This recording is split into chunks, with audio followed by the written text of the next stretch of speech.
আবহাওয়ার খবরের দিকে নজর রাখবো। বৃহস্পতিবার থেকে বৃষ্টির সম্ভাবনা কমবে। শুক্রবার থেকে দিন ও রাতে তাপমাত্রা বৃদ্ধি। শনি রবিবার গরম বাড়বে দক্ষিণবঙ্গে। উত্তরবঙ্গে মঙ্গলবার পর্যন্ত ঝড় বৃষ্টির পূর্বাভাস। কলকাতায় আজও হালকা বৃষ্টির পূর্বাভাস রয়েছে।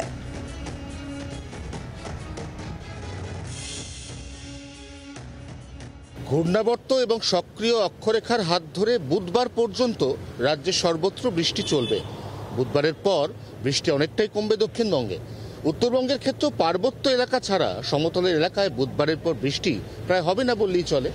এই অবস্থায় বৃহস্পতি, শুক্র, শনি এবং রবি ক্রমান্বয়ে একটু একটু করে বাড়বে দিন এবং রাতের তাপমাত্রা। এর মধ্যে বৃহস্পতি এবং শুক্র অপেক্ষাকৃত শুষ্ক আবহাওয়া থাকলেও শনিবার থেকে ফের জলীয় বাষ্প বা আপেক্ষিক আর্দ্রতার দাপট বাড়বে, যার অর্থ একদিকে তাপমাত্রা, একদিকে ঘরমাক্ত অস্বস্তি। অতএব এই মুহূর্তের যে স্বস্তি, এই স্বস্তি সম্পূর্ণ গায়েব হয়ে যাবে চলতি উইকেন্ডে। জি24 ঘন্টার জন্য ক্যামেরা তরুণের সঙ্গে অয়ন, কলকাতা।